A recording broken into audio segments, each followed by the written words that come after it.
serikali ina mkakati gani wa kutatua tatizo la ajira kwa vijana? Swali hili limeelekezwa ofisi ya Waziri Mkuu, na pasi na shaka naibu waziri Patrobas Katambi atakwenda kutoa majibu ya swali hili. Naibu waziri ofisi ya Waziri Mkuu, Mheshimiwa Patrobas Katambi, majibu.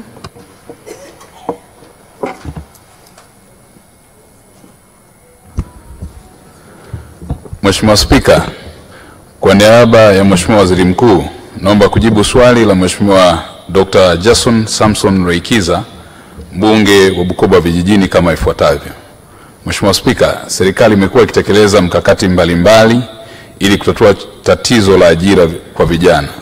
Matatizo hayo na mikakati ambayo imewekwa ya kuweza kutatua ni pamoja na: moja, kubuni na kutekeleza programu maalum zilizowezesha vijana kujifunza kwa vitendo kupitia sekta zinazozalisha ajira kwa wingi; kufanya maboresho ya sera mbalimbali ikiwemo sera ya taifa ya maendeleo ya vijana ya mwaka 2007 toleo la mwaka 2024 na sera ya elimu ya mafunzo ya mwaka 2014 toleo la mwaka 2023. Tatu, kuwezesha vijana kupitia ujenzi wa miundombinu ya miradi ya kimkakati inayochochea uchumi. Na 4, kubuni na kutekeleza programu ya taifa ya kukuza ujuzi. 5, kutoa mikopo yenye masharti nafuu kwa vijana kupitia mapato ya ndani ya halmashauri na mfuko wa maendeleo ya vijana. Na 6, kuboresha sheria ya ununuzi wa umma sura namba 410. Mheshimiwa Spika, napenda kulihakikishia bunge lako tukufu kwamba serikali itaendelea kusimamia na kutekeleza mikakati mbalimbali kwa lengo la kukabiliana na changamoto ya ukosefu wa ajira kwa vijana. Asante Mheshimiwa Spika. Mheshimiwa Reikiza, swali la nyongeza. Mheshimiwa Spika, nakushukuru kunipa nafasi kuuliza swali la nyongeza. Nashukuru serikali kwa majibu, lakini na maswali mawili ya nyongeza. Swali la kwanza, katika halmashauri zetu kuna mfuko wa kukopesha vijana katika mapato ya ndani ya halmashauri 4%. Serikali ina mpango gani kuongeza mfuko huu uwe mkubwa, kuongeza mafungu pale ili vijana wapate mikopo mingi zaidi na vijana wengi zaidi? Swali la pili, katika ajira chache zilizopo za serikali, labda mnakuta TRA au jeshini au wapi wanaajira vijana, nafasi 200, nafasi 100 ngapi, lakini zinalalamikiwa kwamba zinaenda sehemu moja ya nchi au sehemu chache za nchi. Unakuta mkoa katika nafasi 200 unaambiwa nafasi 1 au 2. Ili ripoti serikali inashughulikia vipi? Mheshimiwa Naibu Waziri, majibu kwa kifupi. Mheshimiwa Spika, naomba kujibu swali la kwanza, alafu la pili Mheshimiwa Spika utanisaidia kwa sababu kupata usikivu mzuri. Mheshimiwa Spika, katika swali lake la kwanza kuhusiana na kuongeza kiwango cha mikopo ya 4% ya pato ghafi la halmashauri linalotolewa kwa vijana. Mheshimiwa Spika, swala hili tunalifanya kulingana na hali ya kiuchumi, lakini hata hivyo Mheshimiwa Dr. Samia Suluhu Hassan, Rais wa Jamhuri ya Muungano wa Tanzania, aliona umuhimu huo na kuamua kuanza kupeleka mikopo kwenye sekta mbalimbali ambako vijana wako pia.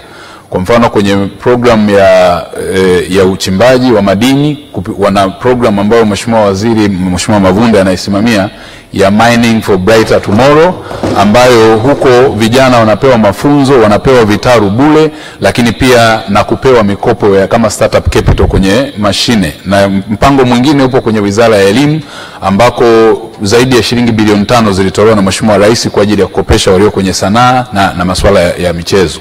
Lakini vile hivyo kwenye Wizara ya Kilimo kuna ile mpango wa Building Better Tomorrow ambako vijana nako pia wanapewa. Kwenye Wizara ya Mifugo na Uvuvi nako kuna vijana wanapewa zaidi ya shilingi bilioni 10.3 zilitolewa, na walipewa boti zaidi ya 100 na Mheshimiwa Rais kwa ajili ya kuwasaidia wale walio kwenye sekta hiyo.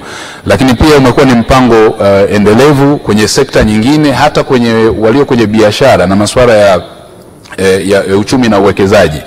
Kupitia ofisi ya Waziri Mkuu, kitengo cha uwezeshaji wananchi kiuchumi, zaidi ya shilingi trilioni 2.7 na sasa zimefikia trilioni 3 ambazo zilitolewa kwa vijana pamoja na makundi mbalimbali. Zaidi ya wananchi 24 milioni walinufaika na mpango huo, na hivyo Mheshimiwa Spika, kufikia hata ajira zilizoongezeka kufikia 884,000 kwa kipindi cha miaka 4 ambao ni mapinduzi makubwa ya Dr. Samia Suluhu Hassan ambaye ameyafanya katika kupambania ajira za vijana.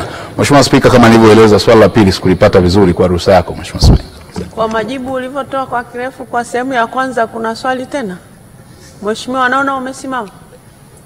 Nilitaka nifafanue swali la pili ya kulisikia vizuri, kwamba humu ndani ya bunge tumelalamika sana kwamba hata hizi za serikali zinazotolewa, ajira chache zilizopo kwenye mawizara mbalimbali, idara mbalimbali, mgawanyo hauko sawa. Nimetoa mfano, kwa mfano kuna ajira 200 wizara fulani, unakuta mkoa mmoja unaambulia nafasi moja au 2, lakini mkoa mwingine nafasi 50 au zaidi. Hili usawa ukoje? Serikali na mpango gani kusimamia usawa katika sekta?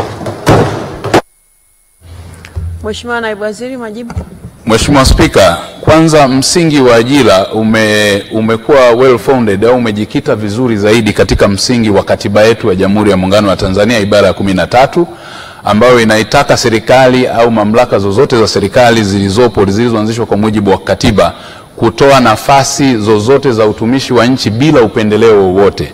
Na kwa msingi huo hata sheria ya utumishi wa umma na michakato yote ya kiajira, ikiwa ni pamoja na sheria ya ajira na mahusiano kazini na sheria ya utumishi wa umma, zinakataza zote ubaguzi. Kwa msingi uliopo wa ajira, Mheshimiwa Spika, unatokana na ushindani, na ajira zinatolewa kulingana na kuangalia hali ya uchumi, lakini pia uhitaji wa ikama kwenye taasisi mbalimbali, na zinatangazwa publicly, kwa maana ya kwa watu wote, kwa umma kuomba. Inapotokea pengine mkoa mmoja umepata nafasi 2 au 3, sio tatizo la kwamba wamepangiwa hivyo, isipokuwa inaweza ikawa ni ule ushindani, watu wamejitokeza mkoa fulani walikuwa wameamka kielimu wakajikuta wamekamata nafasi nyingi zaidi, lakini hakuna msingi wote wa upendeleo katika utoaji wa ajira za sekta ya umma. Lakini kwa kutambua kwamba Mheshimiwa Spika, kwamba serikali sio mwajiri mkuu leo duniani, imebadilika hivyo kwenye maeneo mengi, ndio maana tumeenda na mipango mingine ya kubadilisha sera ya maendeleo ya vijana, tumebadilisha sera ya elimu, lakini pia tumefanya mpango wa kubadilisha sera pia ya uwekezaji nchini pamoja na uratibu wa ajira za wageni, ili kutanua private sector iweze kuajiri vijana walio wengi zaidi, kwa sababu tunafahamu changamoto hiyo ni kubwa, na kila mwaka zaidi ya demographic population na wale ambao wanamaliza vyuo vikuu, Mheshimiwa Spika, ni zaidi ya 100,000. Asante Mheshimiwa Spika. Mheshimiwa Getere, nimekuona lakini umesimama baadaye, kwa hivyo keti. Watauliza